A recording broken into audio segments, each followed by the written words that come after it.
16장 13절부터 18절까지입니다. 예수께서 빌립보 가이사랴 지방에 이르러 제자들에게 물어 이르시되 사람들이 인자를 누구라 하느냐.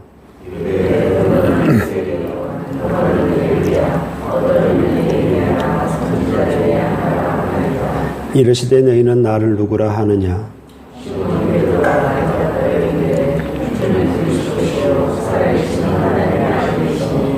예수께서 대답하여 이르시되 바요나 시몬아 내가 복이 있도다. 이를 내게 알게 하니는 혈육이 아니요 하늘에 계신 내 아버지시니라. 또 내가 내게 이르노니 너는 베드로라. 내가 이 반석 위에 내 교회를 세우리니 엄부의 권세가 이기지 못하리라. 아멘. 예수님께서 제자들을 데리고 빌립보 가이사랴 지방에 가셨습니다.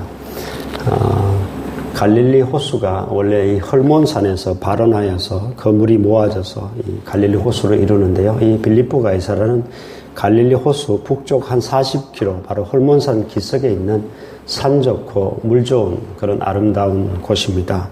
그곳에 가셔서 제자들에게 물으셨습니다. 사람들이 나를 누구라고 하느냐라고 했습니다. 제자들이 이렇게 대답했습니다. 더러는 세례 요한, 더러는 엘리야, 더러는 예레미야나 선지자 중에 하나라 하나이다. 예수님께서 다시 물으셨죠. 그러면 너희는 나를 누구라고 하느냐? 그때 베드로가 이렇게 대답했습니다. 주는 그리스도시요 살아계신 하나님의 아들이십니다. 그리스도라는 말은 구약의 메시아, 히브리어로 메시아라는 말을 헬라어로 바꾼 것인데요. 즉 기름 부음 받은 자, 하나님께서 보내시겠다고 한 그 종, 구원주라는 그런 뜻을 담고 있습니다. 그동안 계속 예수님께서는 자신을 메시아로 인정하지 않는 사람들의 반대를 받아왔습니다. 어제만 해도 바리새인들과 사두개인들이 표적을 보여봐라. 주로 바리새인들, 서기관들, 사두개인들로부터 계속적으로 예수를 메시아로 인정하지 않는 그러한 반대 속에 그렇게 부닥쳐 왔습니다. 그들은 예수를 뛰어난 말 잘하는 선생 또는 선지자 중에 하나 그 정도로 또 수많은 사람들이 예수를 그렇게 알았습니다. 그러나 예수님께서는 자신에 대해서 제자들만큼은 분명한 고백을 하기를 원하셨고 우리로 치면 제자들을 데리고 산 좋고 물 좋은 곳으로 수련회를 가셔서 그 고백을 받아내시고 싶으셨습니다. 다행인 것은 베드로가 정확하게 그 고백을 했다라는 사실입니다. 예수님께서 지금까지 마태복음 4장에 그 공생애가 시작되시면서 회개하라 천국이 가까이 왔느니라 선포하시면서 마태복음 16장까지 계속 사역해 오신 이유도 바로 이 고백을 사람들이 하게끔 하기 위해서 하신 것입니다. 그래서 수많은 병자를 고쳐주셨고 또한 자연을 정복하시는 바다 위를 걸으시고 또 파도와 바람을 잔잔케 하시는 그런 역사를 일으키셨고 서기관들과 비교되지 않는 권위 있는 그런 말씀을 가르치셨으며 죽은 자까지 살리시는 그런 모습을 보여주신 단 하나의 이유는 자기가 구약에서 하나님이 약속한 메시아가 맞다. 자기가 바로 구원주다라는 사실을 보여주시기 위해서 그렇게 하신 것이었습니다. 예수님께서 베드로의 이 정확한 고백을 들으시고 이렇게 말씀하셨습니다. 네가 복이 있도다. 베드로 보고 네가 복이 있도다. 이를 네게 알게 하니는 혈육이 아니요 하늘에 계신 내 아버지시니라. 여러분 이것을 보면 우리가 예수를 믿는다는 것은 내가 믿고자 해서 되는 것이 아니라는 사실을 알 수 있습니다. 어디까지 믿으면요 하나님이 주셔야 되는 것이고 하나님이 믿도록 역사해 주셔야 내가 그 고백을 할 수 있는 것이죠. 여러분 그래서 우리가 예수를 믿는다는 것은 하나님의 사실 엄청난 은혜입니다. 이것은 아무나 가질 수 있는 것이 아닙니다. 베드로가 고백한 거 베드로 지가 한 게 아니라 하나님이 고백하게 하셨고 하나님이 깨닫게 하셨고 하나님이 그를 메시아로 그리스도로 믿도록 하나님께서 하셨다라는 사실입니다.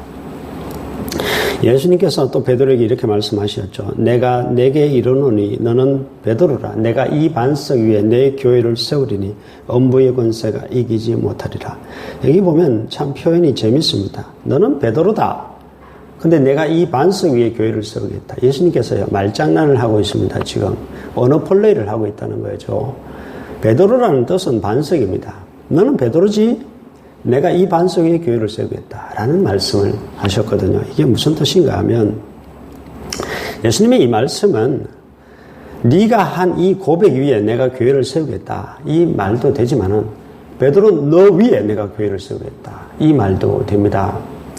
여러분 교회는요. 베드로로부터 시작합니다. 바울이 아닙니다. 교회는요. 예루살렘 교회가 모태 교회입니다.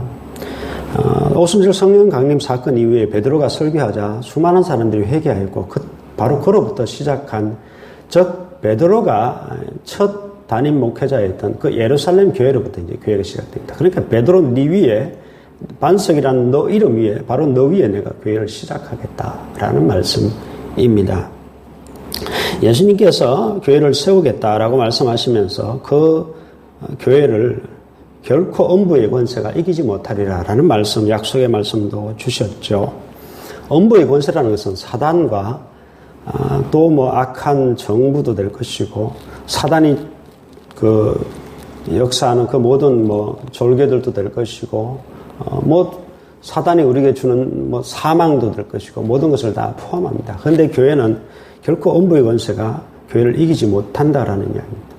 왜 그런가 하면 우리가 악한 사람들에 의해서 죽임당할 수 있죠. 성도가. 교회가 핍박당할 수 있죠. 그러나 우리는 죽어도 영생의 부활로 나아가잖아요. 결국은 교회가 승리하고 또 예수께서 이 교회를 돌보시고 있기 때문에 교회를 끝까지 끌고 가시기 때문에 음부의 권세가 결코 교회를 이기지 못할 것이다라는 약속의 말씀을 주셨습니다. 교회는요. 왕창교회도 교회고 예루살렘 교회도 교회고 에베소 교회도 교회지만은 여러분 교회는 나 자신이 교회입니다. 여러분 여기서 우리가 중요한 사실을 깨달으셔야 되는데요. 나 자신이 교회인데 내가 음부의 권세를 이기기 위해서는 이 고백을 분명히 해야 된다는 것입니다. 베드로가 했던 이 고백을 분명히 할 수 있어야 된다는 거예요. 다시 말씀드리면 예수에 대한 믿음이 분명한 자가 음부의 권세를 이길 수가 있고 세상을 이길 수가 있다는 이야기입니다. 여러분 오늘 찬송하셨다시피 결국 믿음이 이 고백을 한다는 것은 예수에 대한 분명한 믿음이 있어야 된다는 거예요. 믿음이 세상을 이기는 것이고 믿음이 악한 자를 이기는 것이고 믿음이 악한 사단을 이기는 것입니다. 결국은 이 믿음이 우리로 하여금 그 모든 것을 이기게 할 것이라는 것이죠. 그럼 교회가 그냥 세워졌다고 해서 교회가 아닙니다. 성도라고 부른다고 해서 그 사람이 성도가 되거나 교회가 되는 거 아닙니다. 이 고백이 분명하지 않으면 교회가 아닙니다. 이 땅에 수많은 교회들이 안타까운 것은 이 고백이 분명하지 않다는 겁니다. 갈수록 그리스도가 구원주가 오늘날 교회가 고백하는 그리스도가 예수 맞을까요? 잘 생각해 보십시오. 이 세상이 그 사람들이 좋아하는 물질이 아닐까 또는 뭐 또 다른 명예나 뭐 어떠한 기타 다른 것들이 아닐까라는 생각을 하게 됩니다. 여러분 믿음이 없으면 결코 교회라고 불릴 수 없습니다. 교회가 교회되기 위해서는 분명한 믿음, 예수에 대한 분명한 믿음을 항상 점검하고 갖고 있어야 된다는 것입니다. 여러분 스스로도 마찬가지입니다. 내가 과연 믿음이 있는가? 정말 내가 예수를 구원주로, 예수를 메시아로, 예수를 내가 하나님의 아들로 그렇게 내가 분명히 고백하고 그 믿음을 내가 확실히 붙들고 있는가? 그거 아니라면 나는 교회 아닙니다. 라는 사실을 여러분 잘 아시고 그 믿음 달라라고 기도하시고 또 그 믿음을 점검하며 나아갈 수 있기를 주의 이름으로 축복합니다. 기도하겠습니다.